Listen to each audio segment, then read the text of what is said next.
جی السلام علیکم۔ علیکم السلام ورحمۃ اللہ. کہاں سے کال فرما رہے ہیں عبدل صاحب؟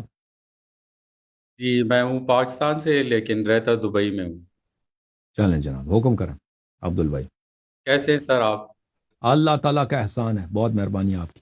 Thank you. آپ شکریہ. سے ہم نے کافی سیکھا ہے، بہت ساری کنفیوژنز ہوتی ہیں جو کہ مطلب لمبے جی عرصے تک سٹک تھی، جی اور جی کافی مطلب ایسے کوئی پلیٹ فارمز تھے نہیں کہ جس پہ ریسرچ کر کے آپ کو لاجیکلی یا عقلی دلیلیں ملے، تو آپ کی جو چینل ہے اس سے ہمیں کافی فائدہ ہوا ہے۔ جی اچھا، میرے کچھ کوشچنز ہیں جو کہ میرے مائنڈ میں سٹک ہے، ہو سکتا ہے کہ اس کی اتنی امپورٹنس نہ ہو، اگر آپ کی اجازت ہے تو میں آپ سے پوچھ لوں۔ جی سر بولیں. میرا پہلا کوشچن ہے کہ رسول خدا حضرت محمد صلی اللہ علیہ وسلم کے بعد جب وہ دنیا سے تشریف لے گئے، اور اس کے بعد جیسے بھی یعنی شیعہ یا سنی ان کا جو بھی ایک عقیدہ ہے، ڈفرینسز ہے، اس کے علاوہ جو خلیفہ تھے ان کے ٹائم میں جو یا ان کے بعد جو جو لوگ آئے ہیں یا جن کو حکومت ملی یا پاور ملی ہے، ان کے دور میں جب یہ گورنمنٹ ان کی چلی ہے، تو اس دور میں جب اسلام ایکسپینڈ ہو رہا تھا، تو آپ کی تحقیق یا ریسرچ کیا کہتی ہے کہ اس کے بیچ پیچھے ان کا کیا ایجنڈا تھا، لائک ہاں، وہ بیسیکلی، یہی ہے کہ یا یہ لوگ بلیف کیا؟ اس کے کافی سارے وہ موجود ہیں کتاب تبری وغیرہ میں. تو یہ جو عرب تھے یہ بہت فقیر لوگ تھے. عرب اس زمانے میں عربیہ جو ہے، حجاز اور نجد کے لوگ، یہ نہایت ہی ان کے پاس انڈسٹری نہیں تھا، ان کے پاس زراعت نہیں تھی، ان کے پاس تجارت نہیں تھا، کچھ بھی نہیں تھا. یعنی دنیا کے سب سے غربت زدہ علاقہ اگر آپ دیکھیں، مکہ مدینہ اور عرب لوگ تھے. ان کے یہاں کا آب و ہوا بہت ہی خوشگوار تھا، اور یہاں پہ پیداوار نہیں تھی. اسی لیے یہاں پہ کوئی حکومت نہیں تھا. جب رسول صلی اللہ علیہ وسلم مکے میں آئے نا، تو قبائل تھے، قبائلی نظام تھا وہاں پہ. کسی بادشاہ کی حکومت نہیں تھی، کیونکہ اس علاقے میں کچھ تھا ہی نہیں. کوئی بادشاہ اس کو اپنے مثلا شام قریب ہی تھا، شام اتنا دور نہیں تھا. جو روم تھا اس زمانے میں، روم کہلاتے تھے نا، تو روم والے اس کو اپنی حکومت میں شامل کرتے، یا فارس والے شامل کرتے نا. فارس والوں نے شامل کیا تھا، بہت سارے علاقے تھے جو موجودہ بحرین ہے اور یمن ہے. یہ بہت عرصے تک اس زمانے میں، یعنی رسول صلی اللہ علیہ وسلم کے زمانے میں، یہ ایران کے انڈر رہتا تھا. یا موجودہ عراق کے کوفہ وغیرہ، یہ فارس والوں کے ان کے امپائر میں ہوتا تھا. لیکن یہ جو موجود مکہ مدینہ کا علاقہ ہے، عربیہ کا علاقہ ہے، یہ اتنا یہاں پہ کچھ تھا ہی نہیں. یہاں پہ ثروت کچھ بھی نہیں تھا نا، تاکہ یہاں پہ کوئی قبضہ کرنے کی وہ ویلیو بھی رکھتا ہو. تو یہاں کے لوگ بڑے غریب فقیر تھے. اور ان لوگوں کا کام اسلام سے پہلے کیا تھا؟ عربوں کا اکثر ان کا کام تھا ڈکیتی. یعنی اکثر قبائلی ان کا کام ہی یہی تھا جاہلیت کے زمانے، ڈکیتی کرنا، ایک دوسرے پہ ڈکیتی، یا کوئی قافلہ جا رہا ہے اس پہ ڈکیتی کرو، کیونکہ جاہل لوگ تھے. تو وہ کسی کو اس کو قافلے والے کو قتل کرو، ان کا مال اٹھاؤ، یا ایک قبیلہ دوسرے قبیلے پہ ڈکیتی کرنا. تو جب رسول صلی اللہ علیہ وسلم دنیا سے گئے نا، تو ایک سسٹم انہوں نے بنا دیا کہ بھئی یہاں پر طاقت ایک جگہ پہ منسجم ہے. پہلی دفعہ عربیہ میں طاقت کا ایک سنٹر ہے، وہ مدینہ منورہ ہے، اس کا ایک لیڈر ہے رسول اللہ صلی اللہ علیہ وسلم ہے. جب کبھی ضرورت پڑتی ہے تو فوراً وہ فوج اکٹھے کر لیتے ہیں، اور یہ فوج جاتی ہے وہ لڑنے کے لیے. تو رسول صلی اللہ علیہ وسلم ہمیشہ دنیا کے لیے تو کبھی انہوں نے لڑائی نہیں کی نا. وہ جب بھی جاتے تھے، کیونکہ ان کے دشمن اکٹھے ہوتے تھے مسلمانوں پہ حملہ کرنے کے لیے، یا مثلا کسی نے مسلمانوں پہ ظلم کیا، تو ایسے واقعات ہوتے تھے، ان کی وجہ سے فوج بھیجنا پڑتا تھا، یا خود جاتے تھے، یا کچھ سریہ بیچتے تھے، لشکر بیچتے تھے.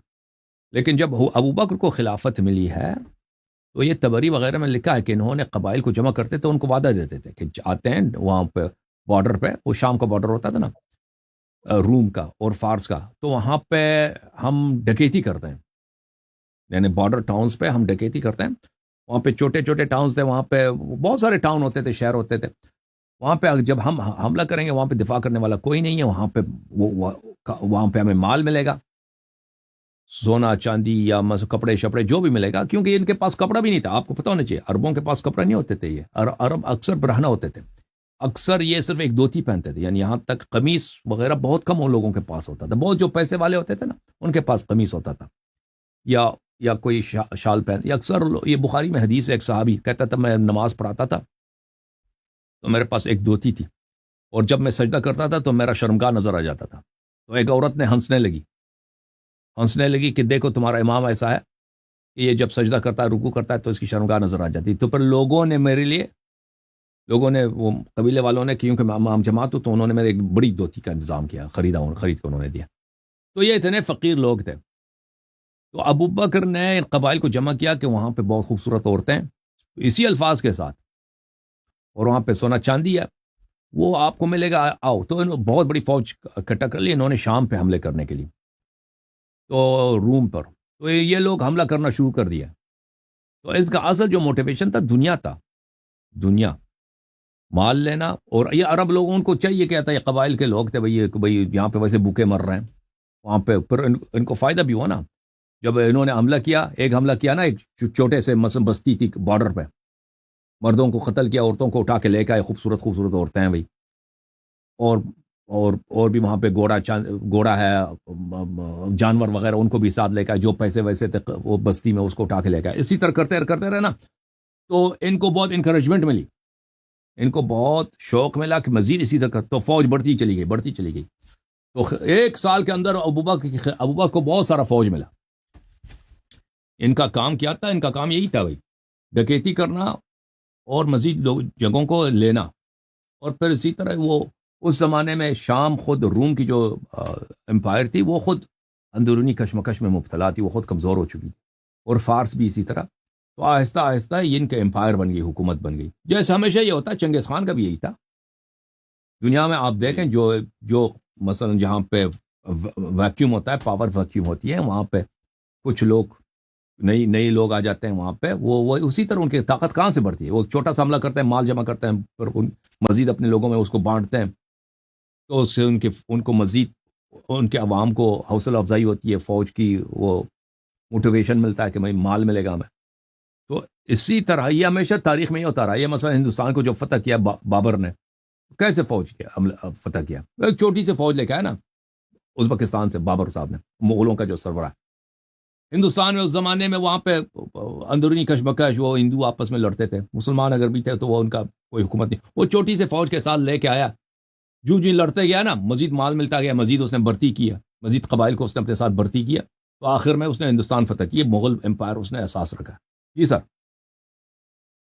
اچھا جی، تھینک یو سو مچ. مطلب ان شارٹ کہ یہ کلمے کے لیے، اللہ کے لیے یہ اور ایکسپینشن نہیں ان کو بھائی، اگر یہ ان کو کلمے کا پرواہ ہوتا نا تو رسول صلی اللہ علیہ وسلم نے جب کہا تھا کہ میں وصیت لکھوں گا، تو انہوں نے نہ کہتا کہ یہ ہذیان کہہ رہا ہے، یہ نہ کہتا.